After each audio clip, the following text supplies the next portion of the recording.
The Imperial scout ship emerged from hyperspace at the edge of the Sol system. Its sensors immediately detected something unusual: a vast network of automated defense platforms scattered throughout the Kuiper Belt. Captain Vale of the Imperial Scout Force frowned at the readings. Most primitive species barely managed to reach their own moons, let alone establish defensive perimeters at the edges of their solar systems. "Send the standard greeting package," Vale ordered, his gray fingers tapping against his command chair.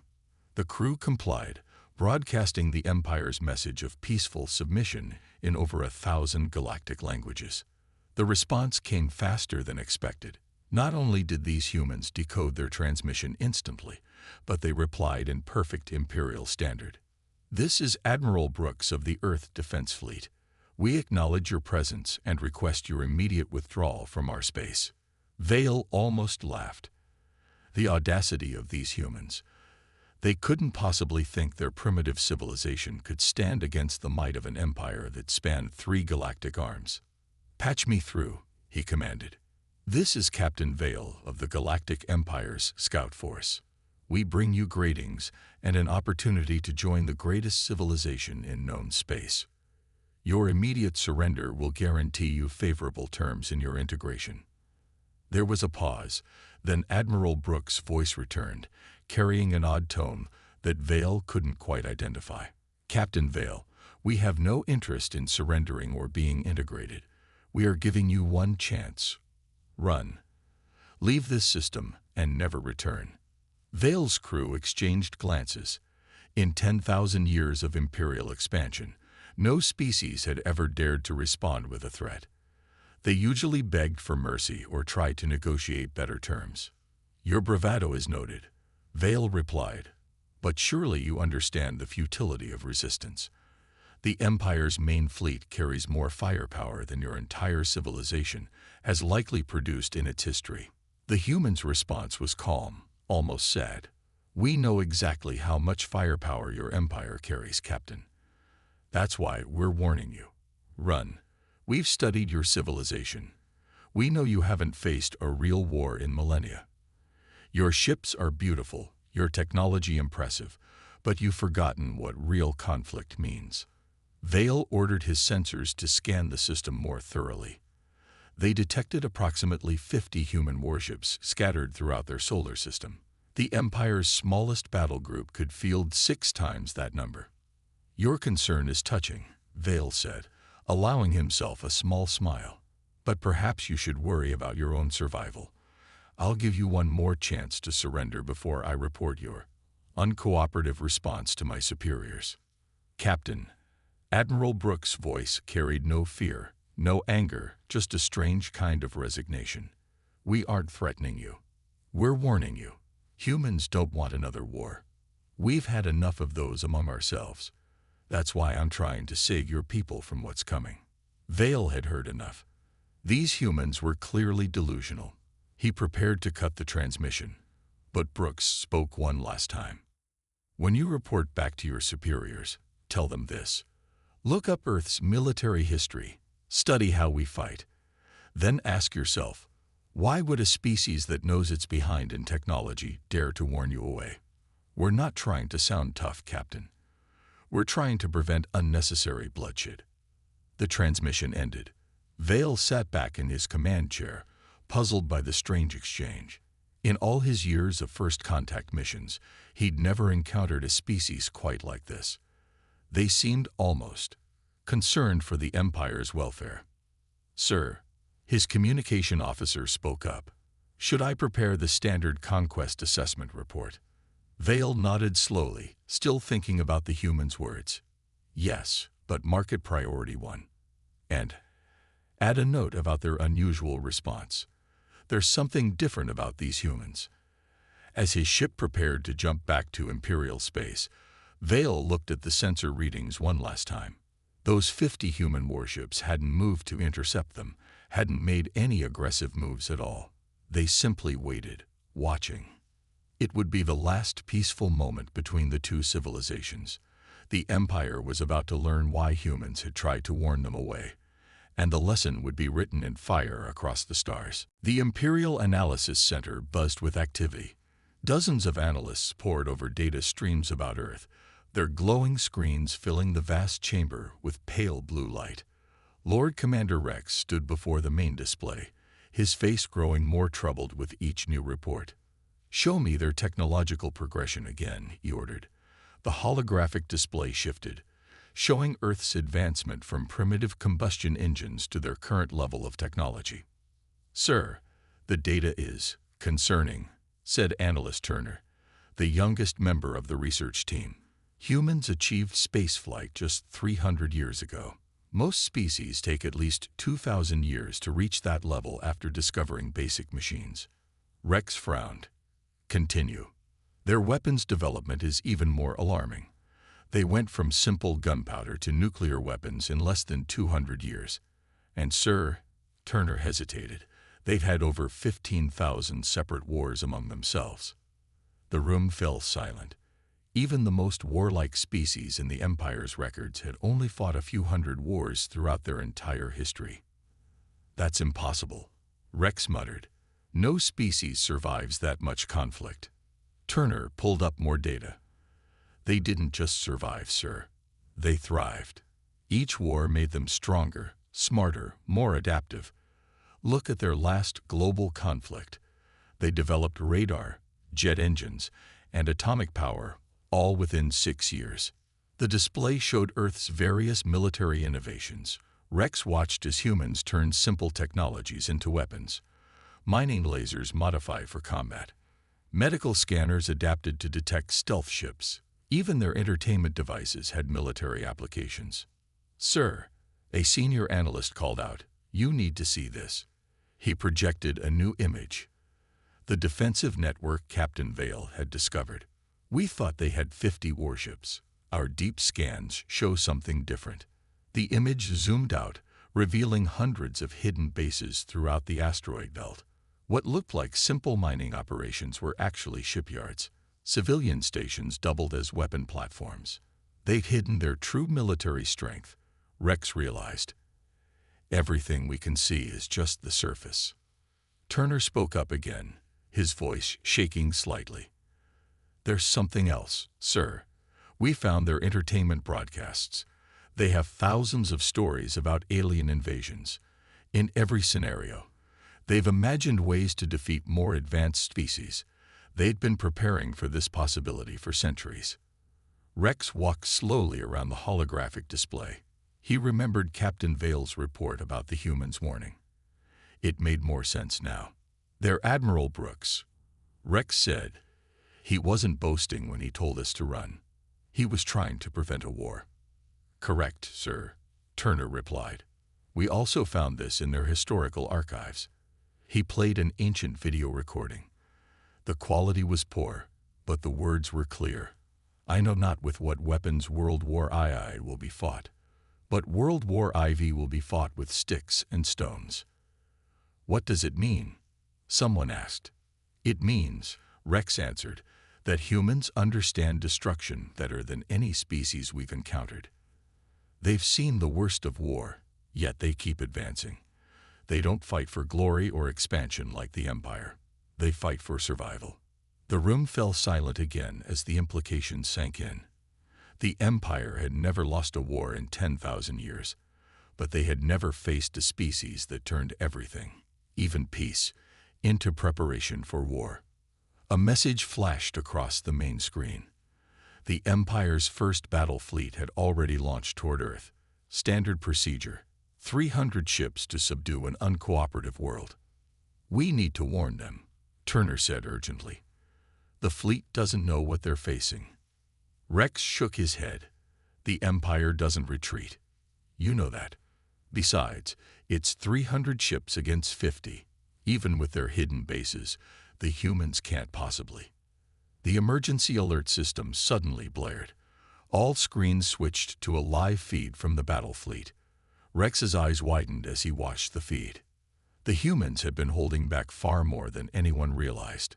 And now, the Empire was about to learn why Earth had tried to warn them away. The real war was about to begin. Admiral West of the Imperial battle fleet stood proudly on his command bridge. His fleet of 300 warships emerged from hyperspace in perfect formation, a sight that had brought countless civilizations to their knees. "Status report," he commanded, expecting to see the usual signs of panic from the primitive civilization they were about to conquer. "Sir," his sensor officer reported, "the human fleet is just sitting there. 50 ships holding position near their red planet." West smiled. This would be easy. Like all Imperial commanders, he had studied the standard conquest protocols. Step 1. Demonstrate overwhelming force. Step 2. Offer surrender. Step 3. Begin the attack. "Open communications," he ordered. "Let's give them one last chance to submit." Before he could speak, Admiral Brooks' voice came through first. "Imperial fleet, this is your final warning. Withdraw now. We won't ask again." West laughed. "You dare to threaten an Imperial battle fleet with your pathetic force? Very well. Let this be a lesson too." His words cut off as the impossible happened. The 50 human ships suddenly vanished from their sensors. "Find them," West shouted. "They must have some primitive cloaking technology." "Sir," his tactical officer screamed. Above us, the human fleet had somehow appeared directly overhead, a position that defied every rule of space combat.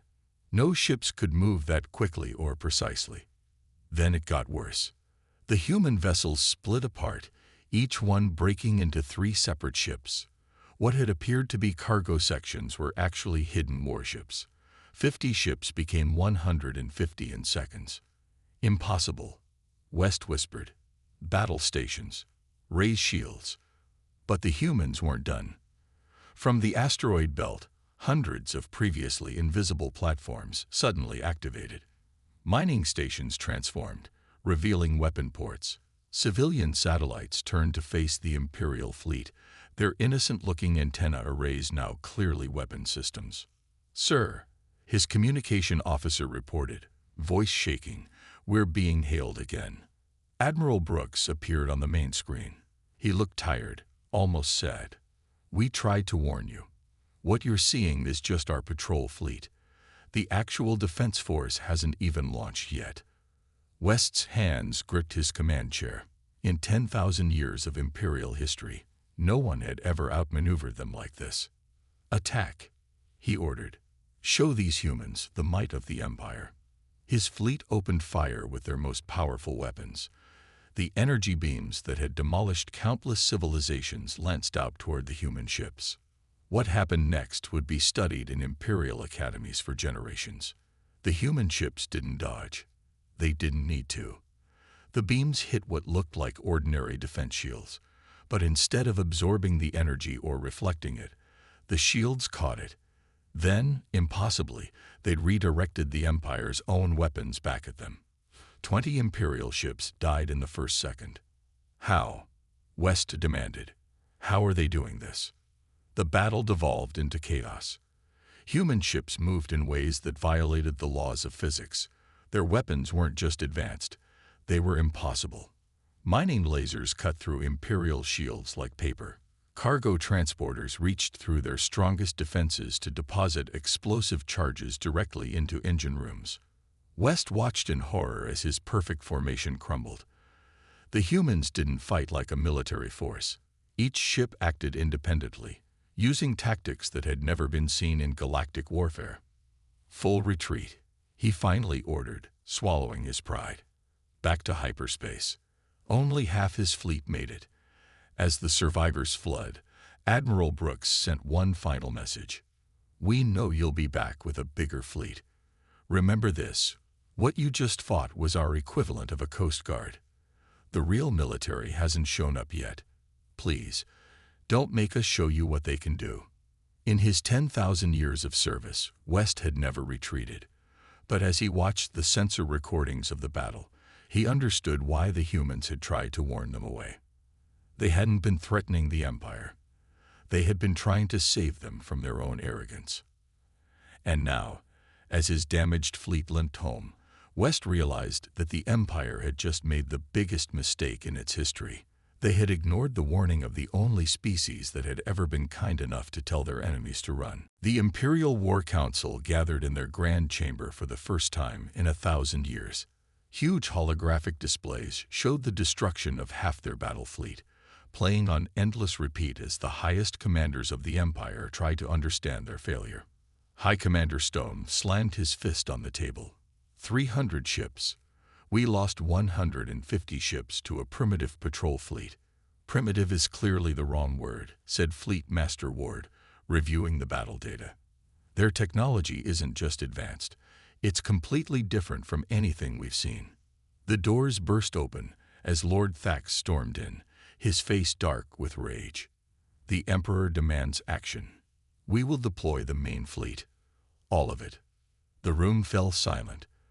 The main fleet hadn't been fully deployed in over 5,000 years. 10,000 warships, the pride of the Empire, designed to crush any resistance in the galaxy.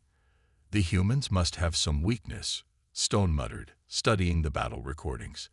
Look how they turned our mining technology against us. Every civilian device was a weapon in disguise. That's what worries me, Ward replied. They've weaponized everything. Even their communication systems are beyond us. He played another recording. Our best encryption codes, the ones that have worked for thousands of years, they broke them in seconds. The tactical display lit up, showing Earth's solar system. The Empire's sensors had finally penetrated some of the humans' stealth systems. What they found was terrifying. Their entire asteroid belt is a weapon, Stone explained. Those weren't just hidden bases we found. The humans moved the asteroids themselves, positioned them like bullets in a gun. One wrong move, and they could launch them at near light speed. Lord Thax waved dismissively. It doesn't matter. The main fleet will crush them with pure numbers. No technology can stand against 10,000 warships. Sir, a young tactical officer interrupted. You need to see this. We just intercepted their civilian entertainment broadcasts. The main screen filled with images from human movies, stories they told for fun. Each one showed humans fighting superior alien forces and winning. They've been practicing, Ward said quietly. Every story, every game, every simulation. They'd been preparing for this moment for centuries. While we got soft from easy victories, they stayed sharp by imagining every possible way to fight us. Enough, Thax shouted. The main fleet launches in 1 hour. We will show these humans the true meaning of Imperial power. As the council chamber emptied, Ward stayed behind, studying one last piece of data. The humans had developed something new, a type of warfare the Empire had never seen before. They called it psychological warfare. The first sign came as the main fleet prepared to launch. Every captain's personal computer displayed the same message. We know where you sleep. We know where your families live. We don't want to fight you. Please don't make us hurt them. The Empire's unbreakable communication systems had been compromised. Somehow, the humans had reached directly into their most secure networks. The second sign was worse. Random ships in the fleet began playing recordings of Earth's wars. The Empire's crews watched in horror as humans fought humans with a savagery that made even hardened warriors sick. Sir, Ward reported to Thax, 30% of our crew members are requesting transfer. They're afraid. Thax's face turned purple with rage. Afraid? The Empire does not know fear. Launch the fleet. All ships, commence the attack. As 10,000 Imperial warships entered hyperspace, Ward received one last message from Admiral Brooks. We'll give you one more chance to turn back. What you saw in the first battle wasn't our real strength. What you're about to face. We really hoped we'd never have to show anyone this side of humanity. Ward looked at the battle predictions again. The Empire had superior numbers, superior firepower, and 5,000 years of victories. But for the first time in Imperial history, none of that felt like enough. The real test of humanity's power was about to begin. 10,000 Imperial warships filled the space near Jupiter. their formation stretching across millions of kilometers. Lord Thax stood on his command bridge, watching as the largest fleet in galactic history prepared for battle. "Begin the attack," he ordered. "Show these humans what real power looks like." The Imperial fleet surged forward, their engines turning space itself into a blazing ocean of light. But something was wrong. The human fleet wasn't where their intelligence said it would be. "My lord," his sensor officer called out, "we're detecting something strange in the asteroid belt." Before he could explain further, space itself seemed to change. Thousands of asteroids suddenly revealed their true nature. What looked like normal space rocks split open, revealing massive hangars and weapon ports. "Impossible," Thax whispered.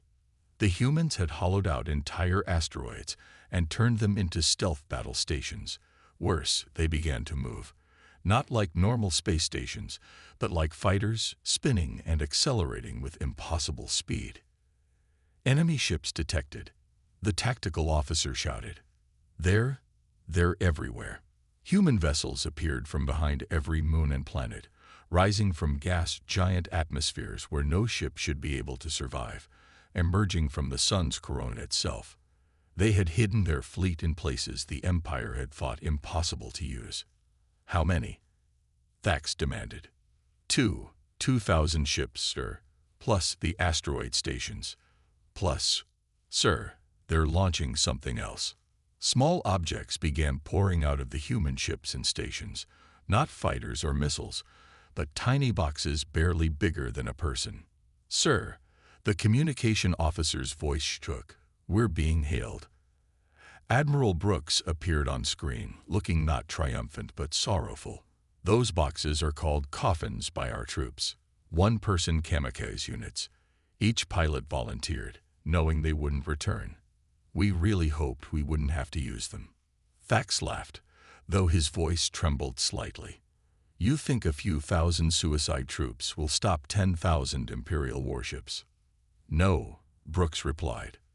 "They're just the distraction." That's when the real attack began. The tiny coffin ships accelerated to near-light speed, each one piloted by a human who had accepted death to protect their world. The Empire's computers couldn't track them at such velocities. The first wave hit. Each collision released energy equal to a nuclear bomb. "Evasive action," Thax screamed, but there was nowhere to go. The humans had turned space itself into a weapon. Every route of retreat was blocked by clouds of hypersonic debris, carefully positioned over centuries. "Sir," the tactical officer shouted, "the asteroids, they're launching." The humans had done the impossible.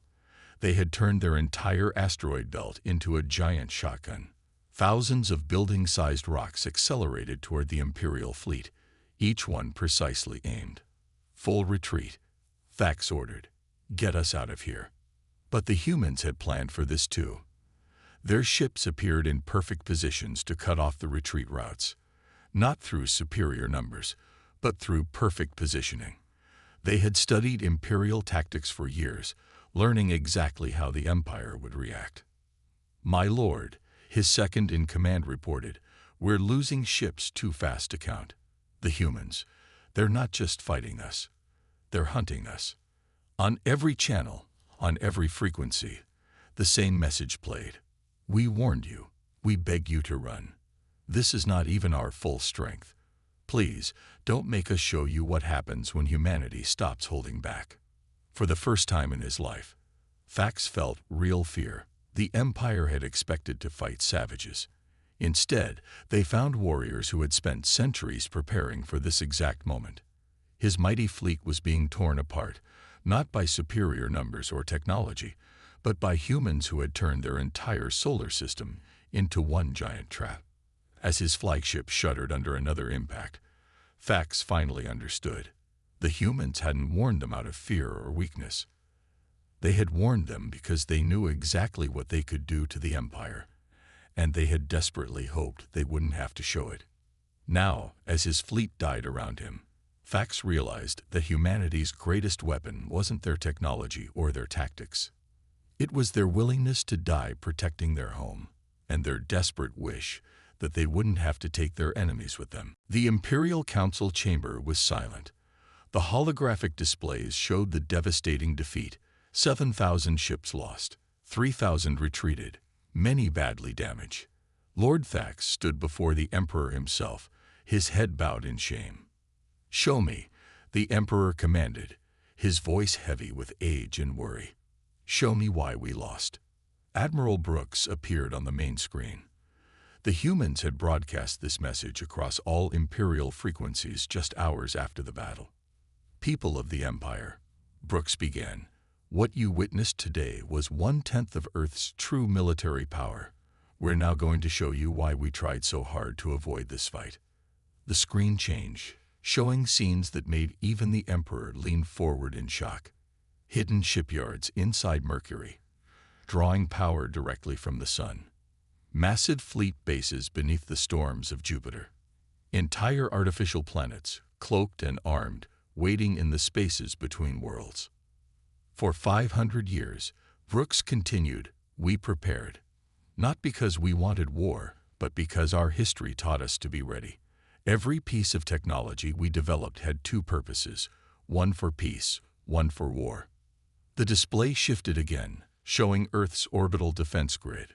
What looked like simple communication satellites were actually control centers for automated weapon platforms. Their weather control stations doubled as gravity weapon generators. But our greatest weapons, Brooks said, aren't our ships or our stations. They're our people. The screen filled with images from Earth's military academies, children learning combat strategies through games, teenagers studying alien psychology, adults volunteering for the coffin program, knowing they might need to sacrifice themselves to protect Earth. We try to warn you, Brooks continued, because we saw ourselves in you, an empire that forgot the true cost of war. We didn't want to show you what real conflict means, but you gave us no choice. The Emperor raised his hand, stopping the playback. Is this true? He asked his advisors. Did we truly face only a fraction of their strength? Ward stepped forward, holding a data crystal. My lord, we've confirmed it. The humans, they've been hiding their true capabilities for centuries. Every trade deal, every diplomatic mission. They were studying us, learning our weaknesses. But why warn us? Thax demanded. Why not simply destroy us when we first arrived? An Imperial intelligence officer spoke up. We found something in their historical archives. A quote from an ancient human leader. The true soldier fights not because he hates what is in front of him, but because he loves what is behind him. Understanding dawned on the Emperor's ancient face. They didn't want to fight us at all. No, my lord, Ward confirmed. Every human ship carries copies of our language, our culture, our art. They don't want to destroy the Empire. They want to preserve it, just not as conquerors.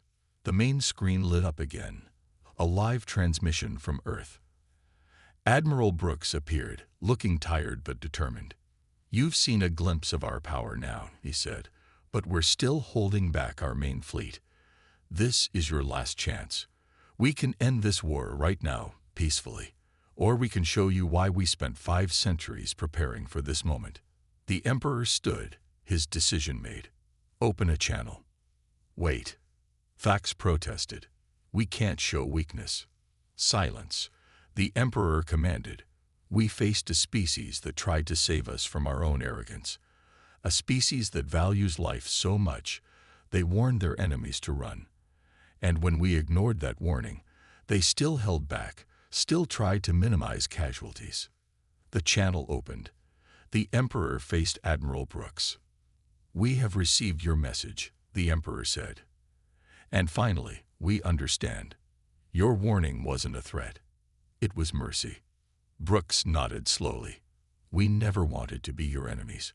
We would much rather be your friends. For the first time in 10,000 years, the Empire prepared to sign a peace treaty not as conquerors, but as equals. They had finally met a species that was powerful enough to destroy them, but wise enough to try to avoid it. The humans had changed the Empire forever, not through strength of arms, but through the strength of their restraint. 5 years after the war that never fully happened, the Imperial Academy added a new course to its curriculum: Human Strategic Thinking and Military Philosophy. Today was its first class, and Admiral West, now an instructor, stood before a room full of young Imperial officers. "Begin playback," he ordered. The room darkened, and a familiar face appeared. Admiral Brooks, recorded during the peace negotiations. "The greatest victory," Brooks said in the recording, "is the battle not fought. We spent 5 centuries preparing for war while desperately hoping we'd never have to use those preparations." West paused the recording. "This," he told his students, "is why the Empire changed its ways. Not because humans defeated us, but because they tried so hard not to." The screen showed images from the brief conflict: the coffin ships, the asteroid bases, the hidden fleets. But more importantly, it showed what the humans hadn't used: their main battle fleet, their planet-killer weapons, their full military might. "The humans had a saying," West continued: "Speak softly and carry a big stick.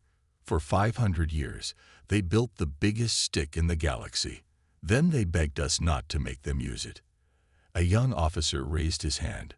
"Sir, why didn't they just conquer us? They clearly had the power." West smiled. "Show final recording," he commanded.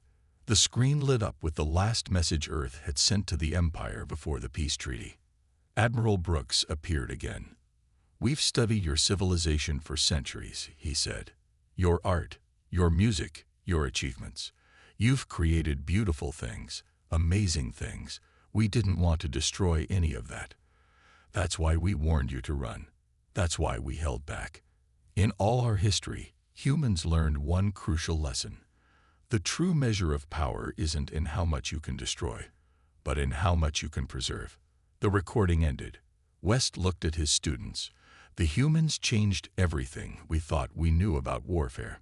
They showed us that true strength lies not in conquest, but in restraint."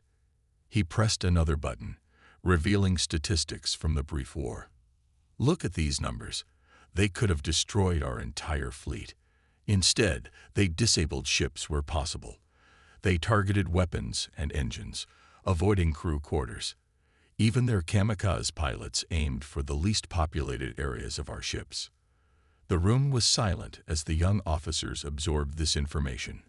West continued, "The humans had a message for this class. Play final transmission." The screen lit up one last time. Admiral Brooks, now 5 years older, appeared. "To the future leaders of the Imperial fleet, welcome to your first day of learning about humanity. You'll study our tactics, our strategies, our technology. But the most important lesson is this: we never wanted to be your enemies. We warned you to run not out of pride or arrogance, but because we knew exactly what we could do to you. Remember this: the strongest warrior is the one who knows their power but chooses not to use it." West switched off the display. The Empire ruled the galaxy for 10,000 years through force. The humans showed us a better way: peace through strength, victory through restraint, and progress through cooperation.